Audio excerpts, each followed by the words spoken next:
methods of preparation of haloarenes, physical properties, and their chemical properties.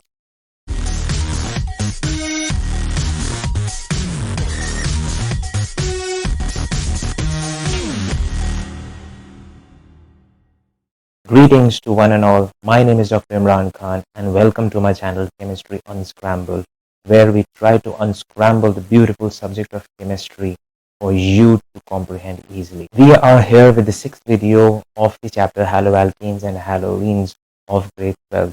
And in this particular video, we'll be studying the various methods of preparation of haloarenes and their physical and chemical properties.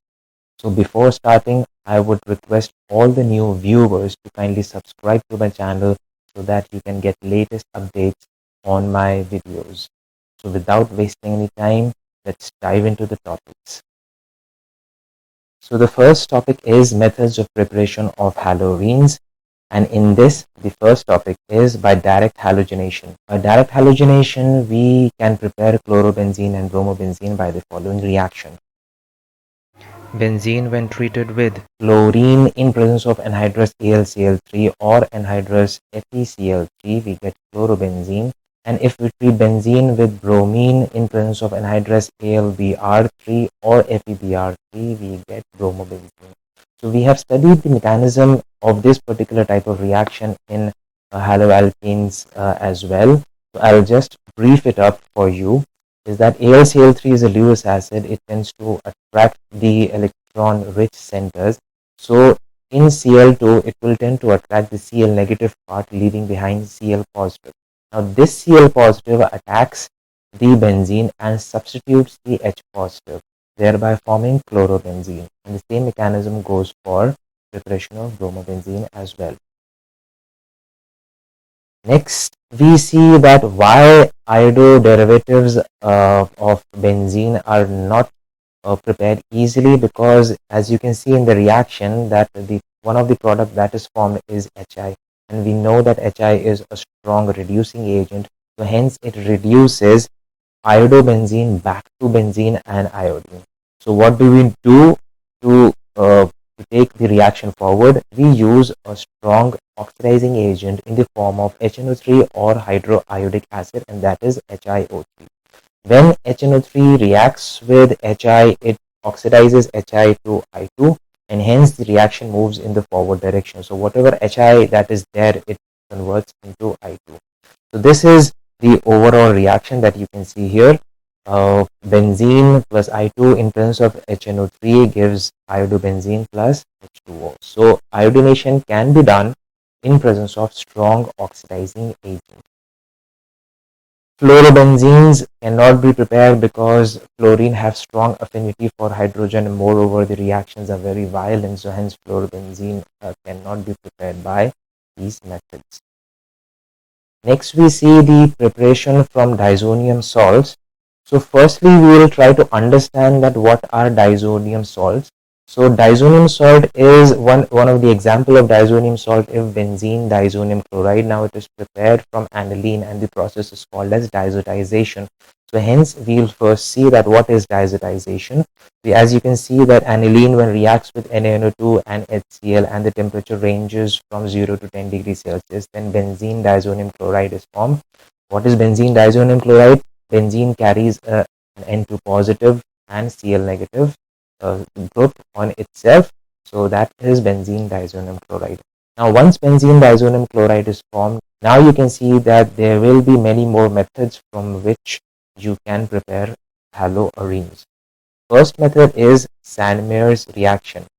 Now there are four types of reactions that come under Sandmeyer's reactions. So first is preparation of chlorobenzene. So copper chloride is used in presence of halogen acid, the respective halogen acid. So hence chlorobenzene is formed. One thing that should be kept in mind here is that the halogen that is attached to copper is added to chlorine and not the halogen that is there in the halogen acid. Exactly similar is the preparation of bromobenzene. Here we use CuBr in presence of HBr. So the bromine that is attached with copper is added to benzene rather than the bromine from the HBr. Next is preparation of iodobenzene in Sandmeier's reaction. So we treat benzene diazonium chloride with aqueous Ki in warm conditions to form iodobenzene, and N2 and KCl are produced as byproducts. Chlorobenzene can also be prepared with the help of Sandmeier's reaction. So in that we need to use NaBF4 and some heat. So chlorobenzene will be formed plus N2 plus BF3 plus NaCl will be released as byproducts. There is one more method to produce chlorobenzene from diazonium chloride, and that is called as Boltzmann reaction. In this, benzene diazonium chloride is treated with HBF4. HBF4 is called as fluoroboric acid, and you can see that HCl is removed in this particular fashion, and then benzene diazonium tetrafluoroborate is formed, and that is benzene carrying N2 positive and BF4 negative. Now when this is heated further, then fluorobenzene is formed plus BF3 plus N2 are released as byproducts. Next, we come to Gattermann reaction. Gattermann reaction is more or less similar to Sandmeyer reaction. It's just that the reagent that is being added is a bit different. So in this, we add copper plus HCl to form chlorobenzene, and we add Cu plus HBr to form bromobenzene. The reactions are exactly similar to Sandmeyer, but the difference is only in the substrate or the reagent that is added to it. Next, we come to Hunsdecker reaction. Now, Hunsdecker reaction you have studied in preparation of haloalkanes. So in that we used to use silver salt of any carboxylic acid. Here we have taken silver benzoate, which is treated in presence of bromine and a non-polar solvent, that is CCl4. So in this, the products that will be formed will be AgBr, CO2 and bromobenzene in the exactly same manner as they were produced in haloalkanes. Next is decarboxylation of halogenated acid, that is simply removal of carboxylic acid group. So if we take this example, this is a sodium salt of the halogenated carboxylic acid. If we add soda lime in it, so the COONA will be removed in this particular fashion, forming Na2CO3, and bromobenzene will be formed. So this is exactly similar to decarboxylation of carboxylic acids. So we use soda lime here. Next, we will see some properties. First property is low reactivity towards nucleophilic substitution reaction. Now the question arises that why haloarenes show very low reactivity towards nucleophilic substitution reaction. So the first explanation is due to resonance. It develops rather a double bond character due to resonance, as you can see here in the example of chlorobenzene. Now due to resonance, you have studied in grade 11th in the first chapter of organic chemistry. You can see in the resonating structures that there is a double bond character created between chlorine and the benzene ring. So this particular double bond cannot be easily broken, so hence nucleophilic substitution reactions are very difficult to perform. One more explanation regarding the same is that the carbon atom that carries the chlorine in aryl halide is sp2 hybridized, whereas that in chloromethane is sp3 hybridized. sp2 hybridized carbon atom tends to form stronger bonds as compared to sp3 hybridized carbon atom, and hence they form stronger molecules and stable molecules. The third explanation is less polar character of CX bond in aryl halide as compared to alkyl halide. We'll pause for a moment here, and I would like to ponder on this particular point. So let's see the explanation. So you can see that there is a chlorobenzene here and there is a methyl chloride here. We'll check out the hybridizations of both the carbon atoms. This carbon atom is sp2 and this carbon atom is sp3 hybridized. So you must have studied in grade 11th that sp3 hybridized carbon atom has 25% S character. sp2 carbon atom has 33.3% S character, and sp carbon atom has 50% S character. And you all know that more will be the S character, more will be the electronegativity of that particular carbon atom. Now we'll use this information in predicting the difference in polarities in the molecules. So in sp2 hybridized carbon atom, suppose this has an electronegativity value of 33 and this chlorine has an electronegativity value of 100. So the difference in electronegativity comes out to be 67. Now the same process we'll apply here. This carbon atom here is 25, has an electronegativity value of 25 for instance, and the chlorine has an electronegativity value of 100 for instance. So here the difference in electronegativity comes out to be 75. So as you can see that the electronegativity difference in methyl chloride is more as compared to chlorobenzene. So hence methyl chloride are more polar as compared to chlorobenzene, and hence they will be more reactive as compared to chlorobenzene. So that is why chlorobenzene are also less reactive. So this was the explanation that why less polar character of CX bond in aryl halide as compared to that of alkyl halide. Next is instability of phenyl cation. As you can see here that chlorobenzene, if suppose chlorobenzene dissociates into phenyl cation and Cl negative, so now this phenyl cation, the carbon atom that is carrying the positive charge, has now become sp hybridized, and hence it has lost its aromaticity, which is a very important characteristic of benzene. Due to aromaticity, benzene achieves its stability. Now this particular phenyl carbocation has become unstable, so hence this reaction will not proceed further. So that is why chlorobenzene do not dissociate to form phenyl cation and Cl negative.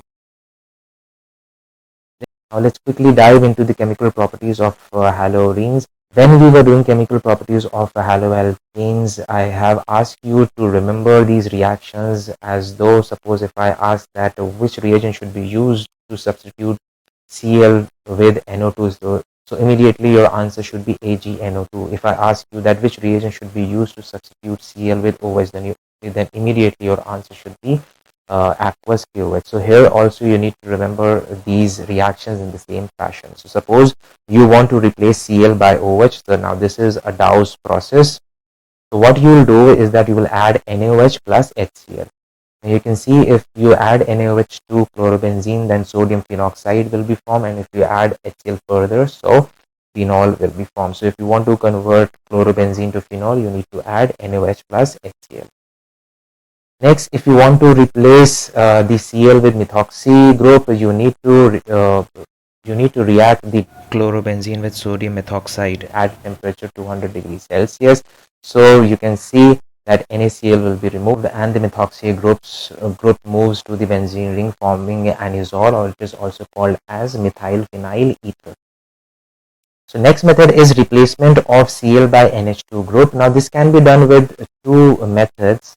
First is if you react chlorobenzene with ammonia in presence of Cu2O, then you can form aniline, and the other reaction is if you react chlorobenzene with KNH2 in presence of liquid ammonia, then also you can obtain aniline, plus KCl will be the byproduct formed.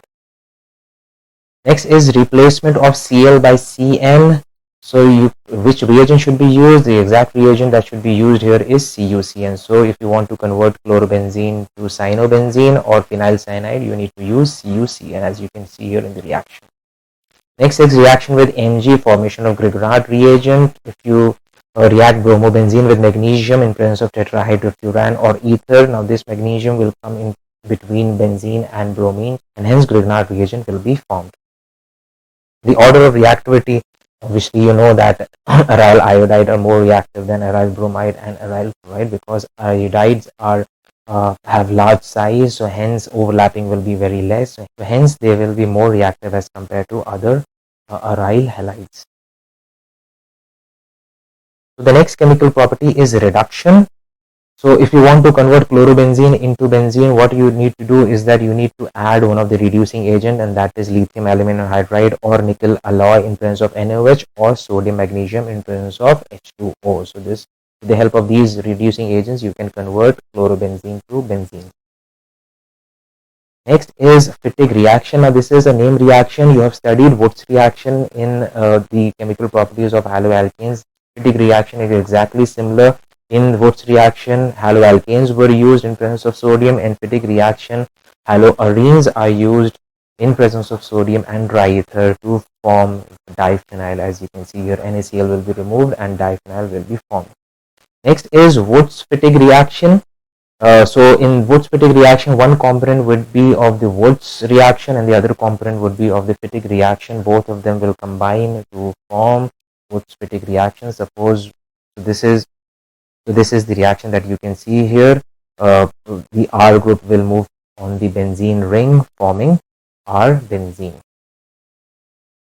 Ullmann reaction exactly similar to Fittig reaction. In Fittig reaction, sodium was used. In Ullmann reaction, copper will be used and the same product will be formed, that is biphenyl, and CuI2 will be released.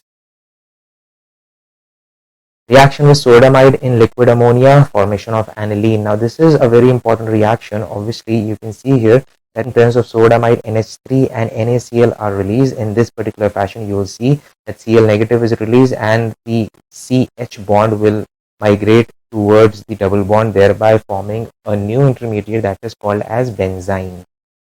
As you can see here, benzene is formed. Now again NH3 will attack on the benzene ring.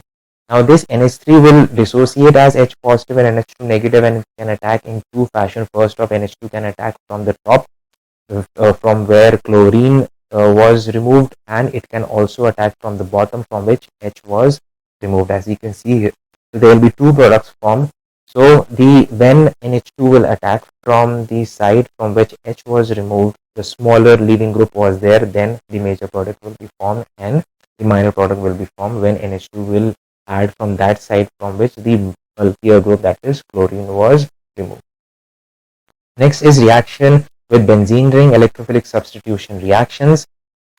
So if you add HNO3, concentrated HNO3 in presence of H2SO4, so NO2 positive will be removed. This reaction you've studied in grade 11th.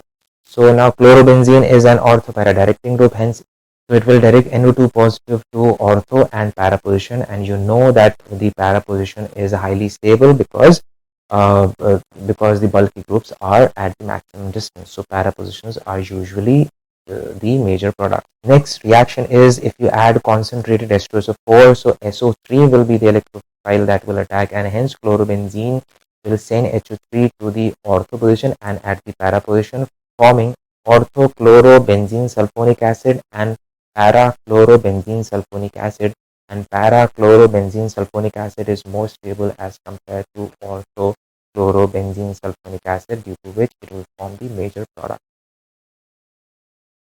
Next is if you perform chlorination on chlorobenzene, so Cl positive will be the electrophile that will attack, so hence orthodichlorobenzene will be formed and para-dichlorobenzene will be formed. Para will be the major product. Next is chloromethylation, in which HCHO is added in presence of HCl and ZnCl2. So two products will be formed, orthochlorobenzyl chloride and parachlorobenzyl chloride, and hence parachlorobenzyl chloride will be stable because the bulkier groups are at maximum distance to each other. Next is reaction with chloral. Now reaction with chloral forms DDT.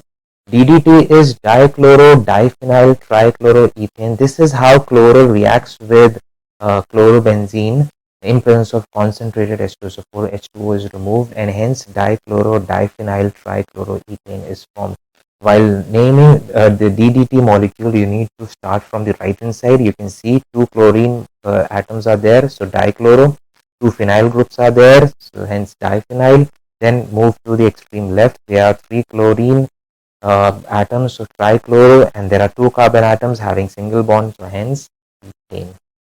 Difference between chlorobenzene and benzyl chloride. Now this is a very important point because most of the students confuse by using the reagents that are used for haloalkanes. They tend to use those same reagents in haloarenes, so this shouldn't be done. The reagents that are used in haloalkanes are restricted to haloalkanes, and the reagents that are used in haloarenes are restricted to haloarenes, so please do not combine the two reagents.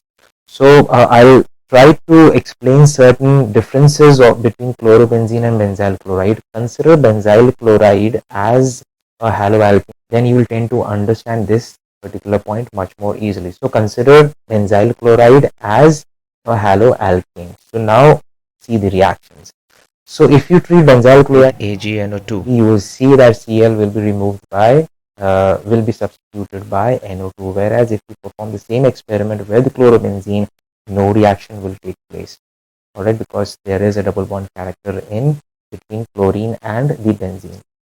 Next, what you will see is that if you oxidize benzyl chloride in presence of KMnO4, you will see benzoic acid is formed because KMnO4 oxidizes the entire carbon atom chain that is present on benzene to form benzoic acid, whereas chlorobenzene do not show these oxidation reactions. Thirdly and last reaction that we will discuss here is that if you react benzyl chloride with aqueous KOH, you will see that chlorine is being substituted by OH. But if you perform the same reaction in haloarenes, so you will observe no reaction whatsoever. So with the help of these reactions, you can easily distinguish between chlorobenzene and benzyl chloride. So this was it in this particular video. Hope you all have comprehended whatever that we have studied. If still any queries persist, you are most welcome to mention it in the comment section, and I would clarify those queries as early as possible. So with this is Dr. Imran Khan signing off. Hope you all have enjoyed the video and learned a lot from this particular video. Thank you for watching the video. Thank you. Thanks a lot.